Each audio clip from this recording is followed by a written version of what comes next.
Hello everyone, ఆంధ్రప్రదేశ్లో APSC నుంచి తాజాగా గ్రూప్ 4 సర్వీసెస్ యొక్క నోటిఫికేషన్ అయితే రావడం జరిగింది. దీంట్లో భాగంగా junior assistant cum computer assistant పోస్టుల భర్తీ అయితే జరగనుంది.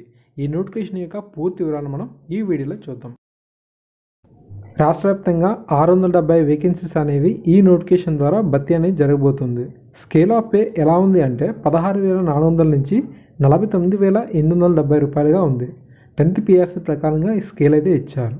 ఓకే, అండ్ తర్వాత ఈ పోస్టులకు దరఖాస్తు ఫామ్ అనేది ఎప్పుడు ఉంటుంది, ఫీజు అనేది మనం ఎంత చెల్లించాలి, దరఖాస్తు ఏమైనా తప్పులు చేస్తే ఏమిటి పరిస్థితి అనేది చూద్దాం. ఓకే, ఈ పోస్టులకు మనం దరఖాస్తు అనేది ఈ నెల 30 తారీఖు నుంచి మొదలుకొని వచ్చే నెల 19 తారీఖు వరకు కూడా దరఖాస్తు అనేది చేసుకోవచ్చు.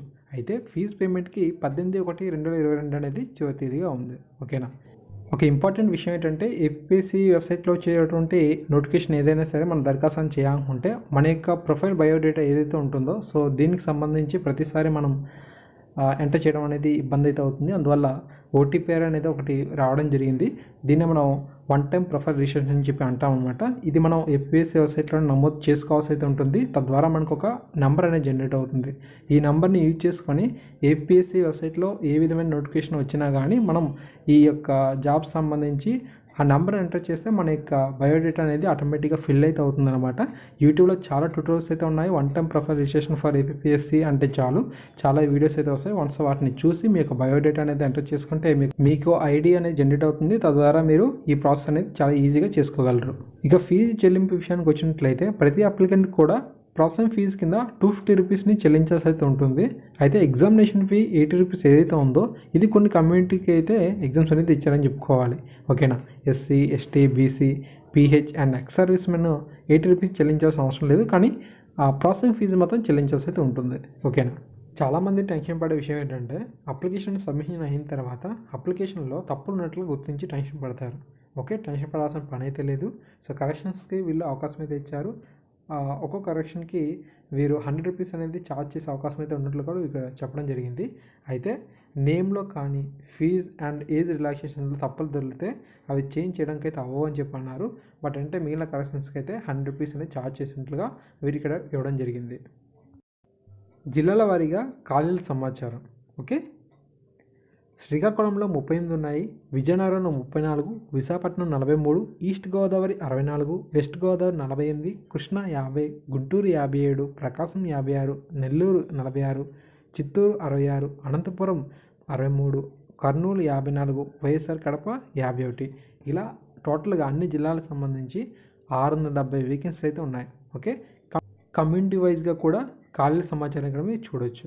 ఓపెన్లో ఎన్ని ఉన్నాయి, లోకల్లో ఎన్ని ఉన్నాయి, ఏ కమ్యూనిటీకి ఎన్ని అనే ఇన్ఫర్మేషన్ కూడా ఇక్కడ ఉంది. మీకు ఈ అఫీషియల్ నోటిఫికేషన్ తాలూకా లింక్ అనేది వీడియో డిస్క్రిప్షన్లో ప్రొవైడ్ చేశాను. సో అక్కడి నుంచి మీరు నేరుగా డౌన్లోడ్ చేసుకునేందుకు అవకాశం అయితే ఉంటుంది. ఓకే, ఈ పోస్ట్కి దరఖాస్తు చేసేందుకు కావాల్సిన విద్యార్హతలు ఏమిటి, వయో పరిమితి అనేది ఎంత ఉండాలనేది చూద్దాం. ఓకే, తప్పనిసరిగా ఈ పోస్ట్కి మనం దరఖాస్తు చేయాలనుకుంటే బ్యాచిలర్ డిగ్రీ అనేది పూర్తయి ఉండాలి. ఓకేనా. టెక్నికల్ క్వాలిఫికేషన్ విషయానికి వచ్చినట్లయితే జిల్లా కలెక్టర్ గారి యొక్క ఆధ్వర్యంలో నిర్వహించే కంప్యూటర్ ప్రొఫిషియన్సీ టెస్ట్ నందు కూడా మనం క్వాలిఫై అయి ఉండాలని చెప్పి మెన్షన్ చేయడం జరిగింది. ఓకేనా. ఏజ్ రిలాక్సేషన్ విషయానికి వచ్చినట్లయితే 1/7/2021 నాటికి మినిమం 18 ఇయర్స్ నిండి ఉండాలి, మ్యాక్సిమం 42 ఇయర్స్ అనేది నిండి ఉండాలి. ఓకేనా. అయితే SC, ST, BC, EWS community వారికి అయితే 5 ఇయర్స్ అనేది అప్పుడే రిలాక్సేషన్ అయితే ఇచ్చారు. ఫిజికల్లీ హ్యాండిక్యాప్డ్ పర్సన్స్కి 10 years, ex service men, NCC వారికి అయితే 3 ఇయర్స్. ఇలా మనకు ఏజ్ రిలాక్సేషన్ సంబంధించిన సమాచారం కూడా ఉంది. ఓకేనా. ఈ పోస్ట్కి సంబంధించిన పరీక్ష విధానం అనేది ఎలా ఉంటుంది అనేది ఇప్పుడు మనం చూద్దాం. మొదటిగా అభ్యర్థులందరికీ కూడా స్క్రీన్ టెస్ట్ అని నిర్వహిస్తారు. ఇదొక ఆబ్జెక్ట్ టైప్ ఎగ్జామ్. సబ్జెక్ట్ చూసినట్లయితే మనకు సెక్షన్ ఏ కింద general studies and mental ability అయితే ఉంటాయి. 100 క్వశ్చన్స్ అండి, డ్యూరేషన్ 100 మినిట్స్ అయితే ఇచ్చారు, మార్క్స్ 100. సెక్షన్ బి కింద general English and general Telugu. Each పేపర్కి 25 మార్క్స్ చొప్పున 10వ తరగతి స్థాయిలో ఈ క్వశ్చన్స్ అయితే ఇస్తారన్నమాట. క్వశ్చన్స్ అనేవి 50 ఉంటాయి, మినిట్స్ 50 అయితే ఇచ్చారు, మ్యాక్సిమం మార్క్స్ మనం 50 అయితే గెయిన్ చేయొచ్చు. ఇలా మనకు స్క్రీన్ టెస్ట్ అనేది 150 మార్కులకి అయితే కండక్ట్ చేస్తారు.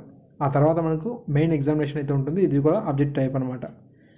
పేపర్ చూసినట్లయితే మనకు పేపర్ 1 కింద general studies and mental ability 150 questions, 150 minutes, 150 marks. Paper 2 కింద general English and general Telugu అండి. ప్రతి పేపర్కి 75 మార్క్స్ చొప్పున కేటాయించారు. 10వ తరగతి స్థాయిలో క్వశ్చన్స్ అయితే ఉంటాయంట.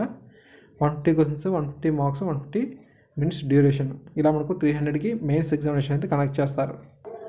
అండ్ తర్వాత నెగిటివ్ మార్కులు అయితే ఉన్నాయా లేదా, పరీక్ష పేపర్ అనేది తెలుగులో ఉంటుందా లేదని కూడా చూద్దాం. అఫీషియల్ నోటిఫికేషన్లో వీటికి సంబంధించి క్లారిటీ అయితే ఇచ్చారన్నమాట. నెగిటివ్ మార్కులు అయితే ఉన్నాయి. ప్రతి 3 తప్పు సమాధానాలకి 1 మార్కుని మీరు కోల్పోతారు. ఓకేనా, మీరు ఎగ్జామ్ పేపర్లో తెలిసిన వాటికి సమాధానం అయితే ఇవ్వండి. లేదు అన్నింటికి కూడా మీరు సమాధానం ఇచ్చే సందర్భంలో మీకు తెలియని వాటికి కూడా సమాధానం ఇస్తే అవి తప్పైనట్లయితే మీరు సరైన మార్క్ ఏదైతే పెట్టారో అది మీరు కోల్పోయే ప్రమాదం అయితే ఉంటుంది. ప్రతి 3 తప్పు సమాధానాలకి 1 మార్కు చొప్పున మీరు కోల్పోతారు. ప్రశ్నపత్రం అనేది తెలుగులో అందుబాటులో ఉంటుందా అని అడుగుతారు చాలామంది. క్వశ్చన్ పేపర్ అనేది తెలుగు అండ్ ఇంగ్లీష్లో కూడా ముద్రిస్తారు, అందువల్ల మీకు ప్రాబ్లం అయితే అవ్వదు. అయితే ఎగ్జామ్కి అటెంప్ట్ అనేది చేసేటప్పుడు మీరు తెలుగునే కాకుండా ఇంగ్లీష్ని కూడా ప్రాధాన్యత ఇస్తూ చూసుకోండి. ఎందుకంటే తెలుగులో అవి మనకు ట్రాన్స్లేషన్ చేసేటప్పుడు మిస్టేక్స్ అనేది దొరికే అవకాశం అయితే ఉంది. ఓకేనా, తర్వాత ఈ కంప్యూటర్ ప్రొఫిషియన్సీ టెస్ట్ మీరు రాయాలనుకుంటే మెయిన్స్ సంబంధించి ఎవరైతే 1:2 రేషియోలో ఉన్నటువంటి ఎలిజిబుల్ క్యాండిడేట్స్ అయితే ఉంటారో, సో నోటిఫికేషన్లో మెన్షన్ చేశారు ఏ కేటగిరీకి సంబంధించి ఎంతమంది అభ్యర్థులు అనేది 1:2 రేషియోలో తీస్తారన్నమాట. సో ఆ యొక్క జాబితా ఉన్నటువంటి అర్హులైన వారికి మాత్రమే ఈ యొక్క కంప్యూటర్ ప్రొఫిషియన్సీ టెస్ట్ అనేది కండక్ట్ అనేది చేయడం జరుగుతుంది. అండ్ తర్వాత సిలబస్ సంబంధించిన సమాచారం పరిశీలన చేయొచ్చు. స్క్రీన్ టెస్ట్ మరియు మెయిన్స్ ఎగ్జామినేషన్, తర్వాత కంప్యూటర్ ప్రొఫిషియన్సీ టెస్ట్, వీటి యొక్క సిలబస్ని ఇక్కడ మీకు చూపిస్తున్నాను. అఫీషియల్ వెబ్సైట్ తాలూకా లింక్, అఫీషియల్ నోటిఫికేషన్ యొక్క లింక్ అనేది మీకు ఈ వీడియో డిస్క్రిప్షన్లోను తర్వాత కామెంట్ సెక్షన్లో కూడా పిన్ చేయడం జరుగుతుంది. సో ఎవరైనా సరే అప్లై చేయాలనుకుంటే లేదంటే ఈ యొక్క అఫీషియల్ నోటిఫికేషన్ డౌన్లోడ్ చేయాలనుకుంటే చేసుకోవచ్చు. ఓకే, మీకు ఏదైనా సరే డౌట్స్ కనుక ఉన్నట్లయితే కింద కామెంట్ సెక్షన్లో కామెంట్ అయితే చేయండి. సో మ్యాక్సిమం వాటికి రిప్లై అనేది ఇస్తాను. ఓకేనా, సో ఈ విధంగా అప్డేట్ అయితే ఉంది. అఫీషియల్గా మనకు నోటిఫికేషన్ అయితే రావడం జరిగింది గైస్. సో చాలా రోజుల తర్వాత మనకి ఎఫ్పిఎస్సి నుంచి ఒక మంచి నోటిఫికేషన్ అయితే భారీ వేకెన్సీ అయితే వచ్చిందని చెప్పుకోవాలి.